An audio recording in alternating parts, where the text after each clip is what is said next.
So that's our announcements for today. It is my pleasure to introduce to you all our guest speaker for today's session, Dr. Amelia Vankeuren with Sacramento State University. So Amelia is a geology professor. She specializes in groundwater quality and water-rock interaction and teaching hydrology, environmental field methods, and groundwater modeling.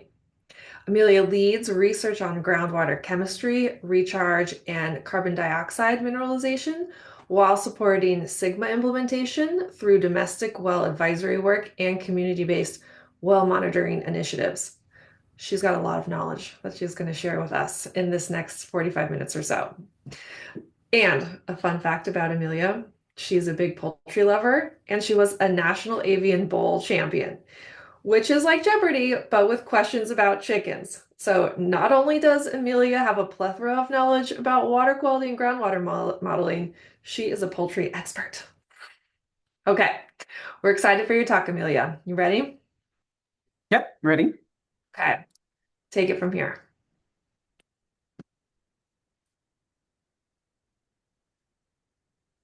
All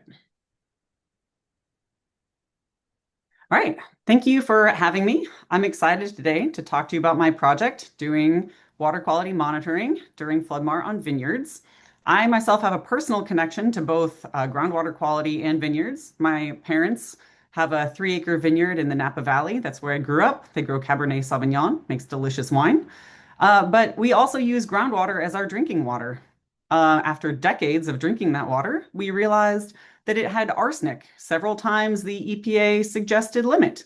So I intimately understand the need to preserve both groundwater quantity and also groundwater quality for agriculture and for drinking. So shown here on my slide is an image from the project I'm working on in the Wilton area, which is about half an hour southeast of Sacramento. And they're diverting water from the Casumas River and applying it to vineyards in order to increase the groundwater supply. I'd like to acknowledge first the many collaborators that are working on this project. It's sort of a pilot for the region. So this is being operated by the Omechumney-Hartnell Water District and implemented by Larry Walker Associates. And there are several academic and scientific organizations doing studies, including Lawrence Livermore National Lab, UC Davis Hydrology, UC Santa Cruz, the Casumas Coalition. And this work has been supported by more than 40 Sac State students who have been coming out and helping me do sampling over the last more than 5 years. I'd like to also acknowledge my funding agencies, Sacramento Department of Water Resources, the City of Sacramento Water Forum, the Nature Conservancy, and the National Science Foundation. So today's talk flow path. First, we're going to start off by looking at areas of interest for water quality when looking at floodmar on agricultural fields, then move on to the research project site and initial water quality background before floodmar and flow dynamics, and then conclude with the floodmar water quality results during and after the floodmar activities. So starting with areas of interest during floodmar on agricultural fields. So there are a couple of different potential impacts of water quality due to floodmar. So the first one that we would hope for is that if the water is already contaminated, if the groundwater, say, has a nitrate plume from prior agricultural activities, that adding this clean water from rivers and large times of large storms when things are likely dilute and not very heavily contaminated, that adding that water to the aquifer can dilute the water within it and kind of mitigate that existing plume.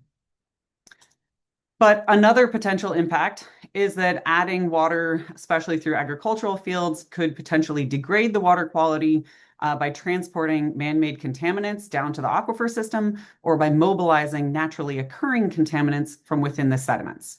So we're going to delve into those potential impacts, starting with potential impacts from agricultural practices. So this would be mobilizing things stored within the soil or vadose zone of the aquifer or above the aquifer.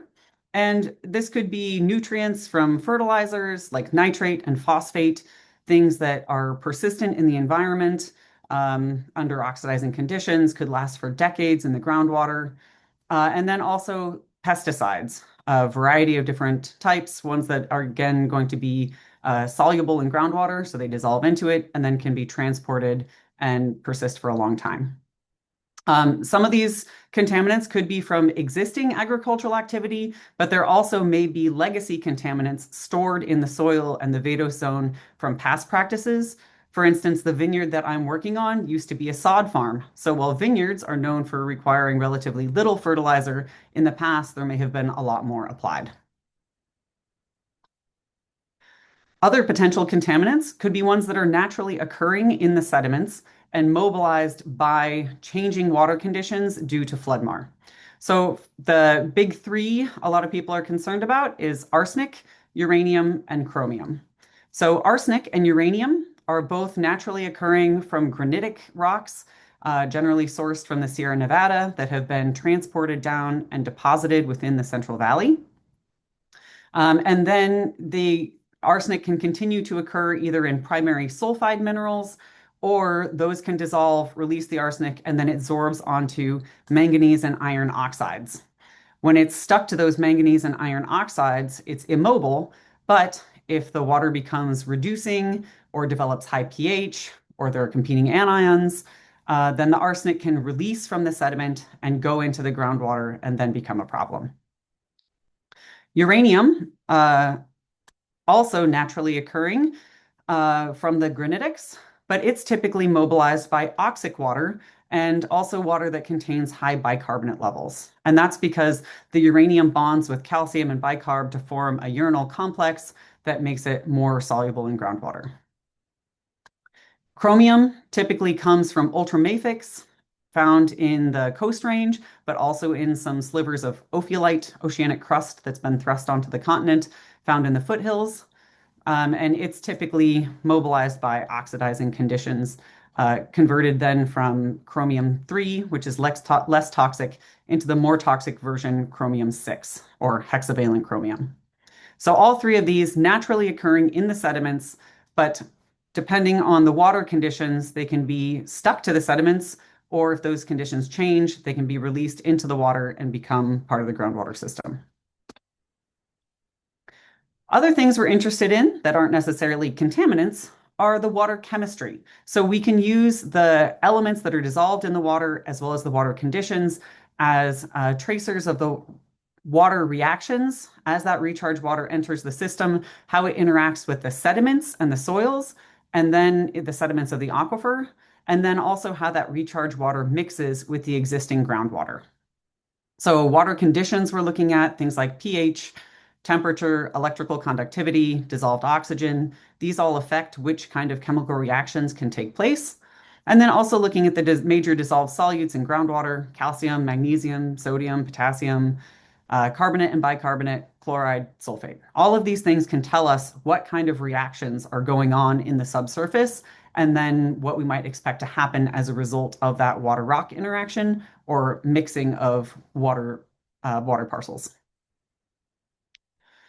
And floodmar could affect these water conditions. So typically, the water that we're using to recharge is in contact with the atmosphere, and so it has oxygen dissolved in it. Oxygen is an electron receptor, which makes the water oxidizing.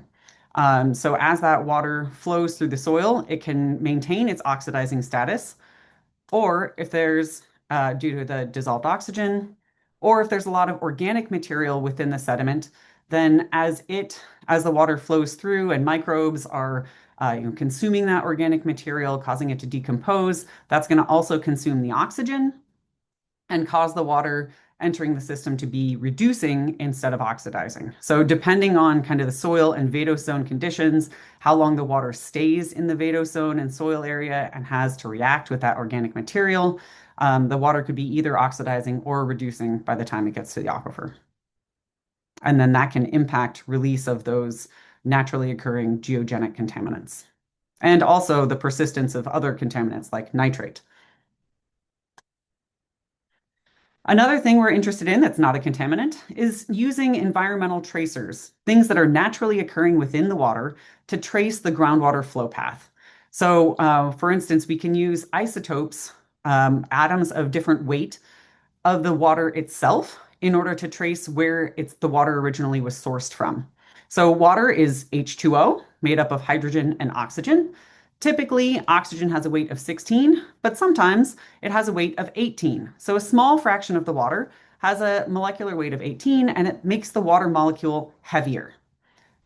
Similarly, hydrogen typically has a weight of 1, but can be heavier and have a weight of 2. And heavier molecules behave differently than the lighter ones. So as water moves from its original source point in the ocean and water vapor is carried inland, you have rain occurring and removing those heavy isotopes. So when it precipitates, it preferentially takes out those heavy isotopes and makes the water vapor become lighter. So that means as you move inland, the water that is going to be falling becomes lighter and lighter. And also typically as you move up in elevation, more of the heavy isotopes have been rained out already. And so by the time you get to high elevation, the water is particularly light. In our case, we can use this to differentiate between the original source water that's in the aquifer to determine whether it came from Sierra Nevada precipitation, which would be light because it's farther inland and higher elevation, or if it came from lower elevation in the Central Valley precipitation. Another environmental tracer that we can use to track the flow path is the groundwater age. So again, water, H2O, can contain the radioactive isotope of hydrogen, tritium.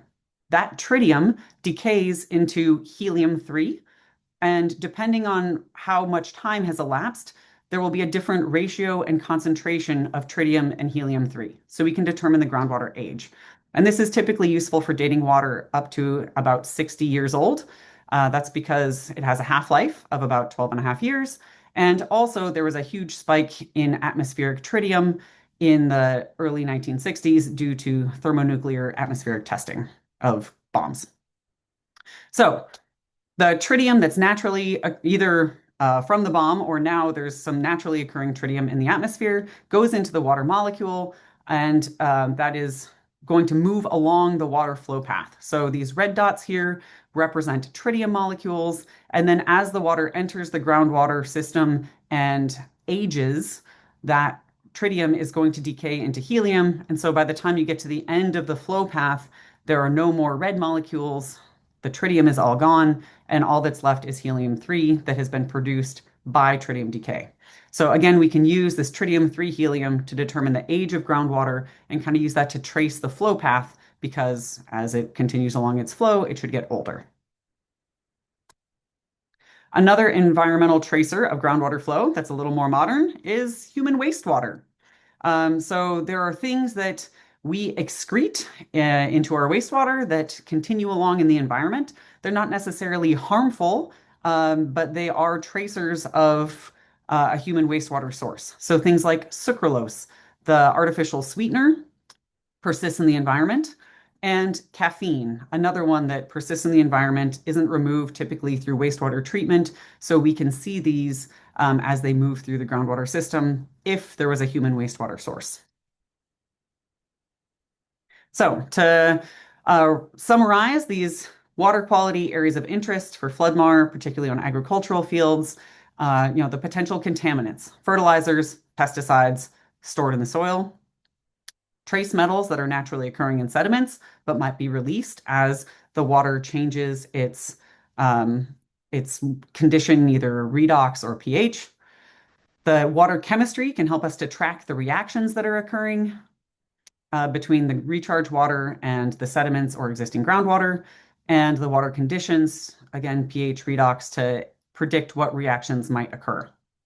And then our tracers of flow, things like stable isotopes for the water source, tritium-3 helium for dating, and potentially human wastewater sources. All right, moving on to our research project site. This is another image of the vineyard in Wilton. So as I mentioned, this project is owned and operated by the Omachumney-Hartnell Water District. And so the areas of interest here, it's in Wilton, California, and there are two vineyards. The northerly vineyard, shown here on the map in yellow, is the Rooney field. It's planted in Merlot grapes. And the red field on the bottom here is Teichert, and it's planted in Chardonnay. There are a number of wells located 4 of them were installed for this project, the MWs. Those are the monitoring wells. So we have 2 at the lower corners of each vineyard. The ones with a 1 at the end are closer to the Cosumnes River, and the ones with a 2 at the end are closer to Deer Creek. So the Cosumnes River in this location flows year-round. Deer Creek is ephemeral, and so it's typically there in the winter and spring, but by late summer and fall, it may have dried up. The geology here is a typical fluvial system, so it's a heterogeneous mix of coarse and fines. As the river migrated around, we have channel deposits that are particularly coarse, sands and gravels, and then clays and silts in the more floodplain deposits.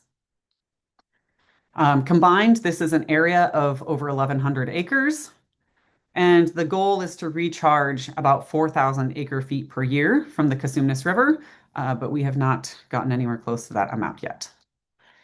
So there are existing flood irrigation pumps, from the times before they switched to drip irrigation. So those were still in place, and now there's temporary piping to move the water onto the vineyards themselves. Another thing of interest here is that the Folsom South Canal travels between the 2 vineyards, and so that's also being explored as a mechanism to move water onto the fields when surface water might not otherwise be available, or when water needs to be removed from Folsom Dam for flood control. Then potentially we could get it into the ground through managed aquifer recharge, as opposed to it just going downstream. All right, I want to highlight other studies that are occurring on this site. So as I mentioned, the project's implemented by Larry Walker Associates, but UC Davis Hydrology is also highly involved in studying things like how the recharge is getting through there and nitrate within the shallow subsurface. Laura Foglia had a graduate student, Alicia Rodriguez, looking at modeling the system, doing groundwater level and ET monitoring. Helen Dalke had a student working on nitrate transport. Andrew Calderwood has been very active in the project. Lawrence Livermore National Laboratory. Atta Visser is the lead on the groundwater ages, and also studying soil moisture and infiltration rates using soil water isotopes. UC Santa Cruz, Andy Fisher has been doing geophysical studies. The Cosumnes Coalition is doing habitat monitoring, and then I'm doing groundwater quality. So really a large collaboration working on this site. One reason that this is particularly interesting is that it's a project and management action for 2 GSPs for SGMA, the groundwater sustainability plans. So shown on the left here is the Omachumney-Hartnell area in orange, and it straddles the Cosumnes River. So it actually is partly in the South American subbasin, which is south of the American River, and the Cosumnes subbasin, which is south of the Cosumnes River. So straddles both of those, and the recharge site I have highlighted in the map in red. So the 2 vineyards are contained within that red area. It's on the north side of the Cosumnes, so technically in the South American subbasin, but the recharge water likely flows into both. And this is just highlighting that fact. So these are the fall 2024 regional groundwater contours. And the site is shown in this green star. And you can see that there's a cone of depression in the area northeast of Galt. And so regional contours are kind of pulling groundwater that way into the Cosumnes subbasin. All right, moving on to details for our specific monitoring efforts, looking at the background water quality. So we were fortunate to do sampling before any FloodMAR activities began. So in 2019, we started this monitoring effort. So we did kind of biannual monitoring twice a year for monitoring wells. Those 4 monitoring wells I mentioned in the southern corners of both fields. Those wells are screened through the water table. They're at depths of the screened interval depths of 70 to about 120 feet below the ground surface. And the water table, depending on where you are, is typically around 70 to 100 feet. Although there is one well, this MWT2, appears to sit in a perched aquifer where the water level can be as high as close to 20 feet below the surface. So a little bit of a tricky dynamic there with that that perched aquifer well. We also, for the background sampling, sampled some of the irrigation wells. So these are old ag wells. We don't know the screened interval. They're probably deeper, longer screens, more of a mixture of water. But that gave us more of a baseline. And then every time we sampled, we also collected water from the Cosumnes River and Deer Creek. So, as I mentioned, most of the sampling was done by Sac State Geology students, typically students in my hydrogeology or environmental field methods classes. So they'd already received extensive instruction on industry standards for sampling, QA/QC methods. They knew how to pump in order to reach stability criteria before taking samples and learned about the appropriate preservatives and hold times. So high quality samples, even though they're being collected by undergraduate students. And so we had a number of different things that we were looking for. When we started this project in 2019, we didn't really know what to expect. There wasn't as much research about water quality during FloodMAR. So we tried to kind of pull the kitchen sink in terms of analysis. So we had pesticides that we had analyzed within the chemistry department at Sac State at very high accuracy and low concentration, and then some others analyzed commercially, nutrients, also at Sac State and commercially, major ions we did in my lab at Sac State, and trace elements were measured by the UC Davis ICP-MS lab. And so we found that the background water quality prior to FloodMAR was generally good. Um, the contaminants didn't even come close to the maximum contaminant levels, with the exception of one monitoring well that had manganese exceed the secondary maximum contaminant level. So the MCL for manganese is 50 parts per billion, and it was about 80. So that was the one water quality parameter that was potentially concerning, but that is a naturally occurring metal released from the sediment, so not something that is caused by agricultural activities.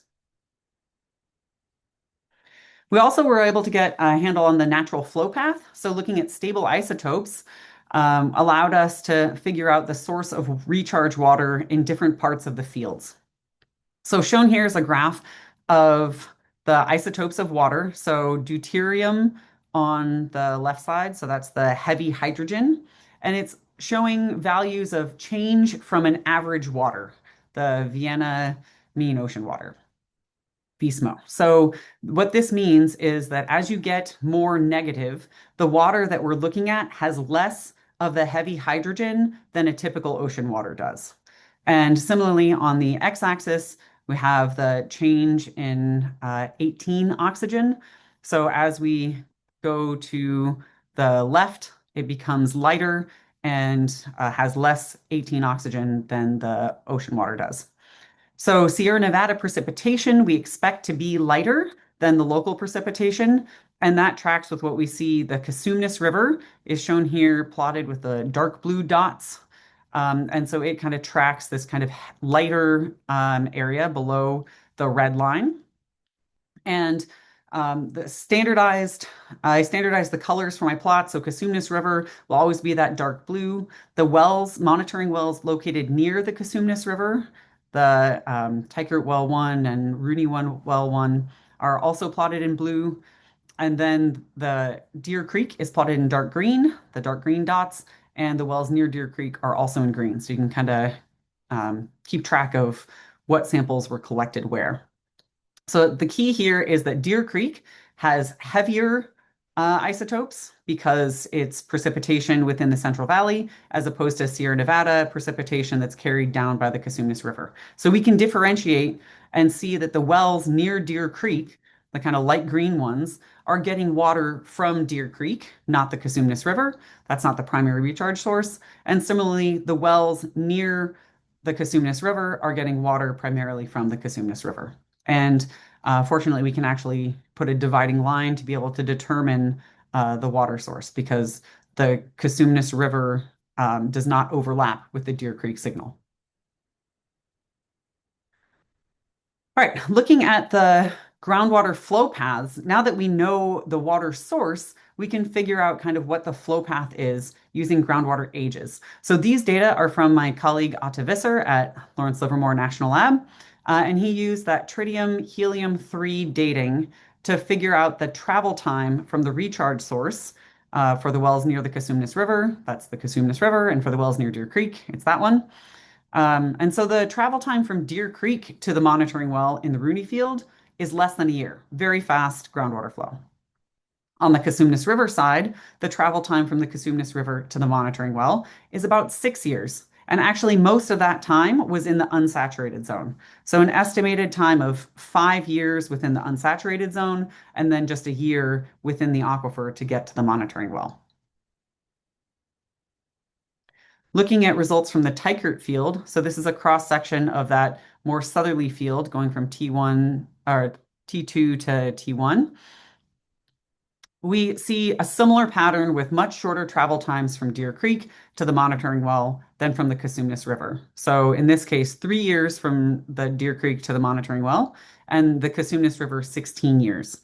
And in this case, the flow is primarily within the saturated zone, so not a lot of unsaturated flow before getting to the aquifer itself. And that probably has to do with, sediment heterogeneity. Okay, so we have a pretty good handle on how groundwater is flowing in the natural diet and in the natural system, and also the water quality before floodmar. So now let's look at what happens to the water quality actually once we put water on the fields. So we did, again, twice yearly sampling during and after flooding events. So the field received applied water in 2021, 2023, and 2024. 2021 was relatively limited. We were in the middle of a drought. 2022, actually, there was not enough surface water to do any floodmar activities.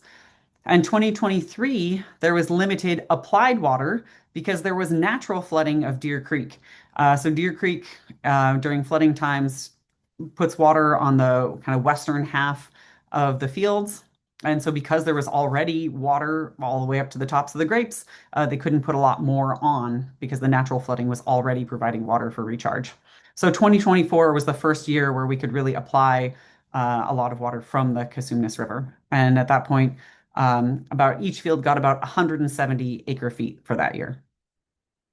And you can see the temporary piping that was laid out in order to distribute the water along the field. All right, so looking at how the water quality changed after these applications of floodmar, starting with pH. So this plot is showing pH on the y-axis and the date on the x-axis.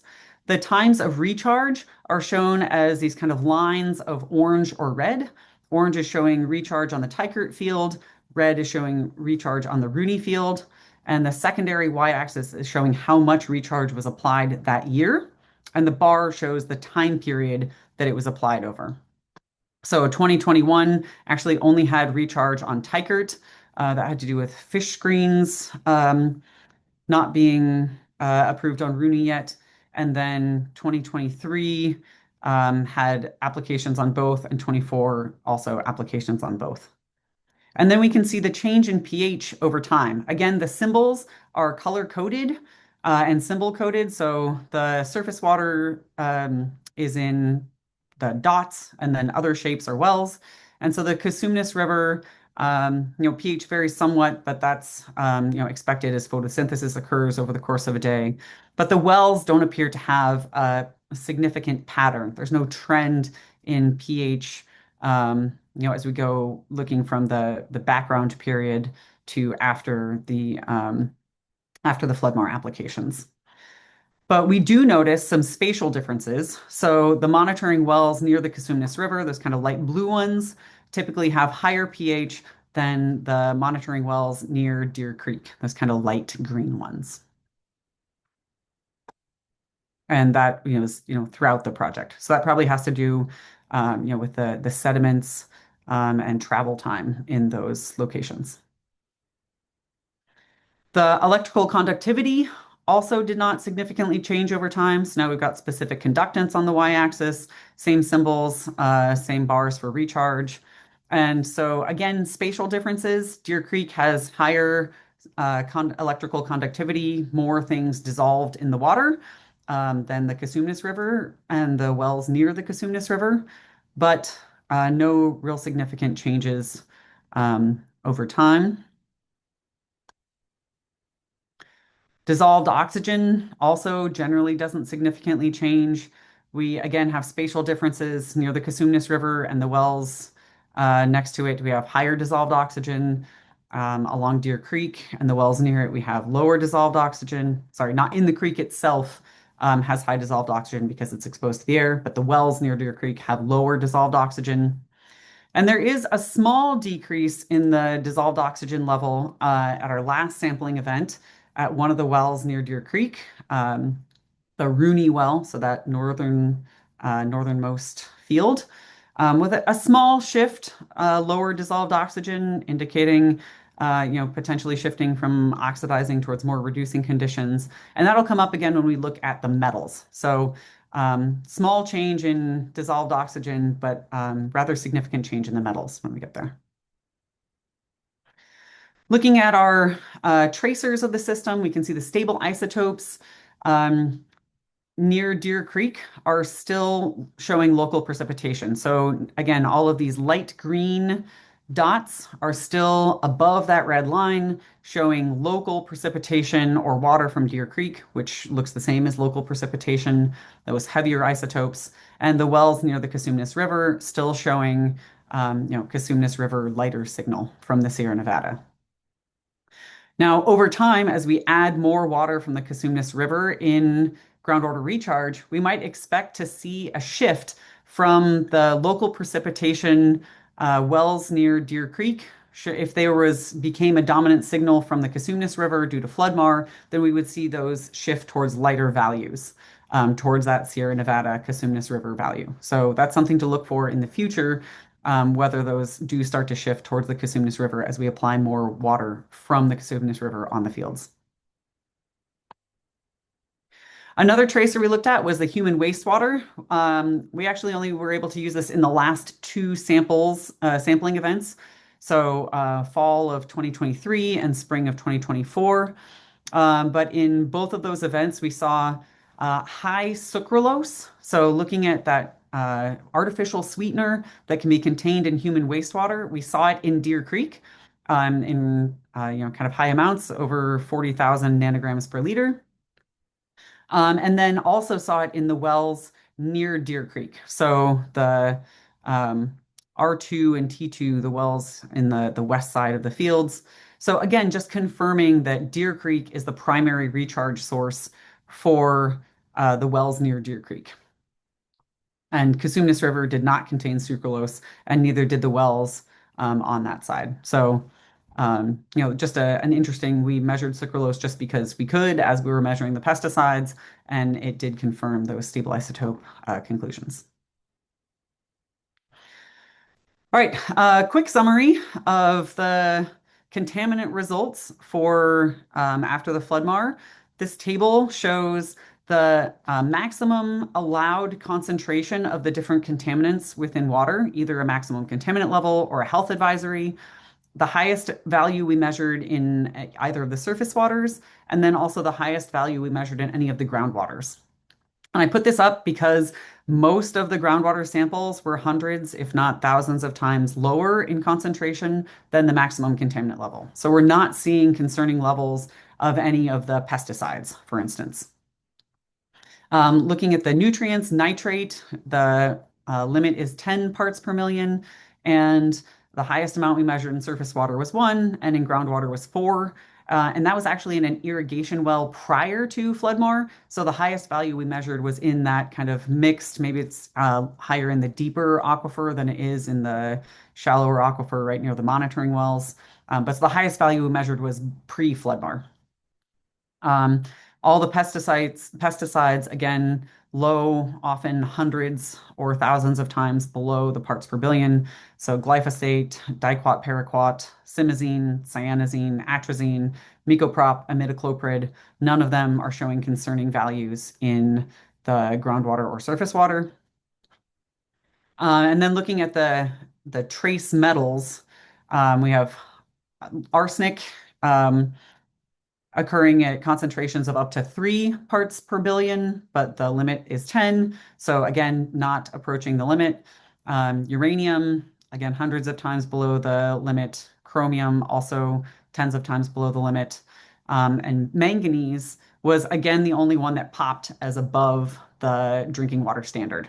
So manganese drinking water standard is 500, and in our last sampling event, we actually saw manganese in concentrations of 580, so 11 times the maximum contaminant level.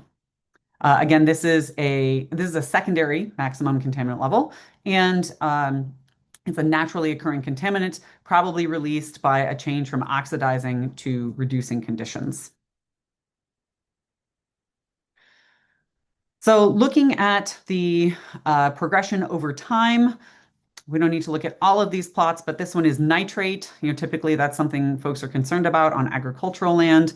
And we did not see a significant change over time. So some of the highest concentrations we saw were in that background sampling. And then looking at how the wells progressed over time, we did not see an increasing trend. And all the values are, again, well below that maximum contaminant level. Phosphate, similarly, does not significantly change over time.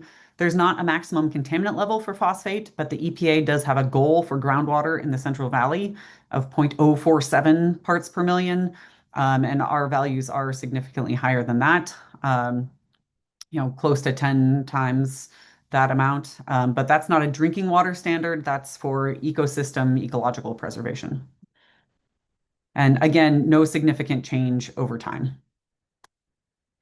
Looking at the naturally occurring trace elements, arsenic also not changing over time. So we've got arsenic on the y-axis, same colors and symbols and recharge activity. And we can see that there are spatial differences. So well T1, the well in the southern field close to the Cosumnes River, has higher arsenic, but at a level of somewhere around 2.5, so still below the EPA maximum contaminant level and not changing over time, and then lower values in the other wells. Chromium, also well below the level, the maximum contaminant level, and also no significant increases over time. Uranium, same story, no significant trends. And so then we come to the one where we do see an increase, and that's in manganese. So manganese had one sample where it went from near zero to 580 parts per billion in our last sampling effort. And again, we think that's from a shift from oxidizing to reducing conditions, causing the dissolution of manganese oxide minerals and releasing that manganese into the water. But that only occurred in one well. Iron has a similar pattern where it increased in that one well. And so that also suggests the shift from oxidizing to reducing and dissolution of iron oxide minerals. And unsurprisingly, if we look at how manganese varies with dissolved oxygen, the high manganese values are all when we have low dissolved oxygen, reducing conditions, causing dissolution of those minerals. And that's the wells near Deer Creek. Those are the ones with a fast pathway. So the DO here, the dissolved oxygen, is varying with the sediment type, not with the groundwater age. And higher dissolved oxygen, low manganese in the Cosumnes River.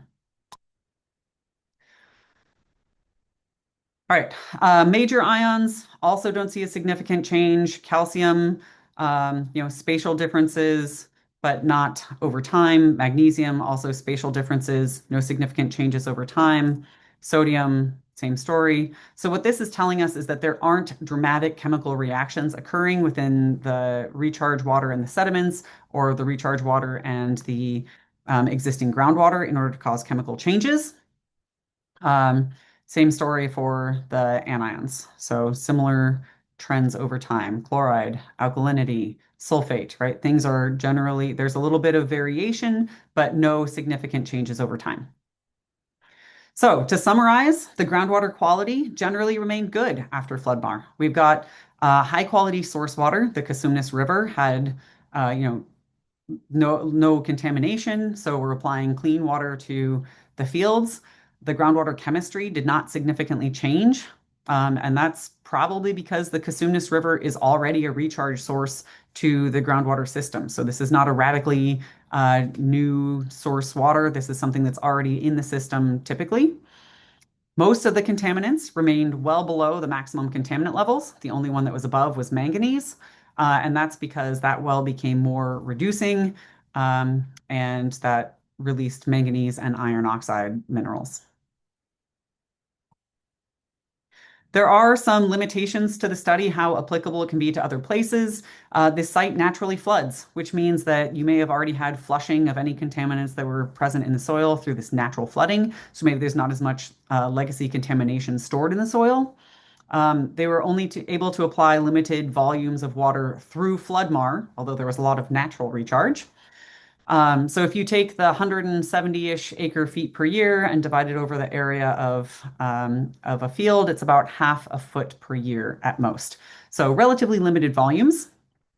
And another limitation here is that we monitored for 3 years after the first Floodmar event, but the natural groundwater dynamics showed travel times of 6 to 16 years on the Cosumnes side. So we may not actually be seeing a chemical signal from Floodmar in the aquifer yet. It may have just not gotten there. It may be too soon to know. In conclusion, the groundwater quality has been generally good throughout the Floodmar project, with the exception of manganese in one well near Deer Creek.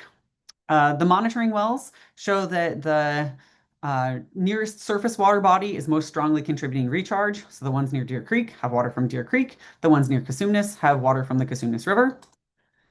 Everything remained well below the maximum contaminant levels, with the exception of that naturally occurring manganese spike, due to that location becoming more reducing. And there were no significant changes in the major chemistry, so indicating no real extensive chemical reaction between the recharge water, the sediments, and or the existing groundwater. And again, that may be because the water that we're applying, the Cosumnes River water, is already a major contributor to the aquifer. And so you're applying the same water it's used to seeing. It's not far from chemical equilibrium for what the system is used to.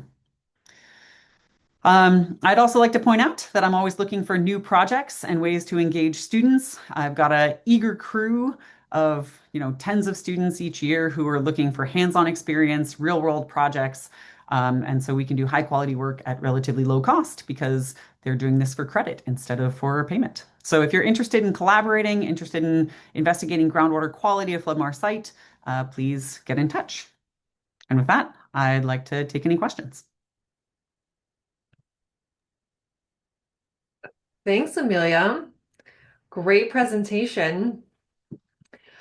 Getting some applause here in the participants panel. Okay, so we're going to try 30 seconds of silent generation and see if folks have any questions for Amelia. Let's give our participants a moment to collect their thoughts, and then you can share your question or comment in the chat and we can read them and bring them into discussion, or you can raise your raise hand feature.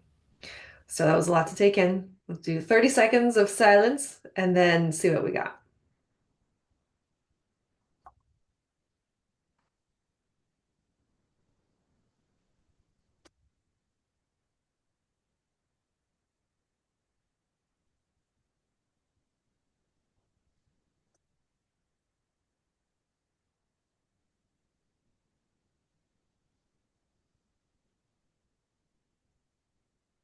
Okay, let's start off with David Fairman and then we'll go to David Von Asperen. Hey, David. Hi, can you hear me? Yeah, good to see you. Yeah. Thanks, Amelia. This is all really great work. Really contributing to the body of knowledge about the water quality impacts of MAR. one of the things that I like to probe a little bit on, I may have missed it at the beginning. I think you said there may have been some fertilizer and pesticide applications in the past, but I just want to verify there were none in current operations. And maybe you could talk about like what just what that concern is, or anything you can elaborate on, the use, the man-made use of those contaminants and their potential impact on water quality. Sure, yeah. So this is a working vineyard, and there is absolutely still actually, oops, now this thought I left. There is still fertilizer and pesticide use currently. Okay. I just meant that there's typically less fertilizer application to vineyards than some other crops. So lower application now than probably there was historically at the site. Lawns are hungry, and so they would have required more fertilizer application at the time that it was a sod farm. But so there are reports, they have quantified how much different pesticides they've applied. And so that was one way that I determined which ones to look at, was actually to go through those reports, see which ones are potentially soluble in groundwater and might be persistent in the environment. And then some of the other ones I just looked at because they're commonly found in groundwater. But so there are current applications of both fertilizer and pesticide, but we don't see much of that or at least we don't see concerning levels of that in the groundwater. Great. And yeah, I guess one of my takeaways is that, due to the regular flooding of this area, that might be kind of expected, but maybe perhaps with some place that, this kind of flooding hasn't happened in a long time, we might have a little more concern. Is that fair enough? Yeah, there might be more things stored in the Vado zone. Although I should point out, really only the western half of the fields naturally floods. When it naturally floods, it doesn't make it all the way over towards the Cosumnes River side. So there are parts of the fields that, have not had that frequent natural flooding. Awesome. Thanks. Great work. Thanks. Thanks, David. Next, David, when you're ready. Hi there, everybody. David Von Asperen here. I knew it would be a good talk. Sure enough, it was. Thank you. I got a future happenings question. Are you going to continue to occasionally use those monitoring wells that are present, or is it expected that people are going to just walk away from them? And my caution to you all is don't just walk away from them. It's not legal to do that. So if no one's going to maintain or use the wells for 1 year or greater, the law calls them illegally abandoned. So don't let that happen. To keep them from being deemed illegally abandoned, someone has to use them once a year at a minimum. Okay, so what does use mean? Use can be as simple as go out there and tag to the water levels once a year and call it good. That'll keep them legal. A Yeah, lot of they are people, actually still yeah, in use. So I don't have a contract to continue doing groundwater monitoring on the site right now. The funding ran out. But they are still being used to monitor groundwater levels. So there's actually transducers in all the wells that are sending real-time data to the cloud so that we can monitor how the groundwater changes, with the FloodMAR activities and then over the course of the year. And then, there is also manual checks to make sure that the data being provided by the transducers are still good. So they are still actively in use, but maybe not for water chemistry right now. yeah, that's fine. It can be as little as tagging them, and it sounds like that's happening. So Mhm. hallelujah. You'd be shocked how many wells are illegally abandoned in this county and up and down the whole valley, really. Sorry to hear that, but not these. Yeah, good. I'm going to bring in a question from Matt from the chat. Matt asks, how persistent are the anthropogenic substances once the water is recharged, meaning the sucralose and the caffeine that you used in your example? Yeah, that's a good question. My understanding is, I don't actually know how long they take to degrade. Yeah, I would have to look that up. But my understanding is, years. And just a follow-up on that one, aside from the most common contaminants that show up, how do you choose which contaminants to monitor?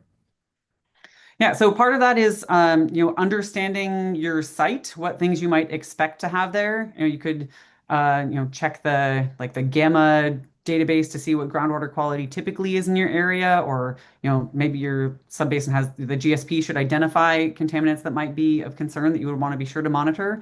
And then also for like the pesticides, I looked at the records of what is being used on the site in order to make sure we're covering all the bases for those that we might expect to be in groundwater. Um, and then I'm hoping that as more and more FloodMAR projects are implemented and we get more water quality sampling, we'll get a better sense of what should be monitored on a regular basis. But at the bare minimum, contaminants that are already identified as being problematic in the area, or pesticides that are being applied on the site that are persistent in the environment and soluble in groundwater, and then things like fertilizers like nitrate that are also mobile and persistent. Cool. Another chat question. What do you know about human wastewater releases in the upstream Deer Creek watershed? Yeah, so our guess is that it's septic systems. So it's a rural area. There's a lot of homes around, and because these are not they're not hazardous, right? Sucralose and caffeine are not going to be causing human health issues. They're not treated in septic systems, right? That's not what septic systems are designed to deal with. And so we think it's just septic releases into the water after it's treated through the septic goes into the groundwater. And so apparently in this case, it also goes into Deer Creek. But we don't have a pinpointed source of where it's coming from. Okay, there we go. The El Dorado Hills has a wastewater treatment plant that discharges to Deer Creek. So that could be another source. I'm going to sneak in a question, Amelia. If you could conduct similar studies purely from an intellectual curiosity standpoint anywhere across the state of California, where would you do similar work? Ooh, that's a good question.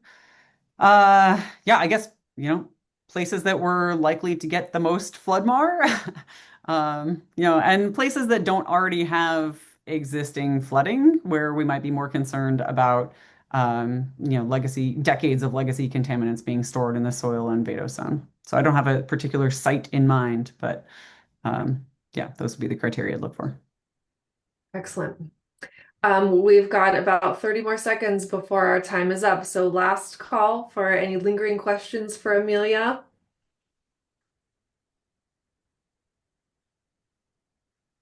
Otherwise, we're right on time. That was such an excellent talk, Amelia. We really appreciate you being with us today. And we are going to post the recording of the session to our floodmar.org webpage and YouTube channel. And here's Amelia's contact information if you want to get in touch. You want to throw her and her team some research money to do some work across the state, or maybe you want to collaborate. So thank you, Amelia, and thank you everyone for joining us this afternoon. I Yeah, hope thanks very much. the week. Thank you. Thank you. Bye, everyone. Hope to see some of you folks at Bismarck. Yeah. See you in a couple weeks.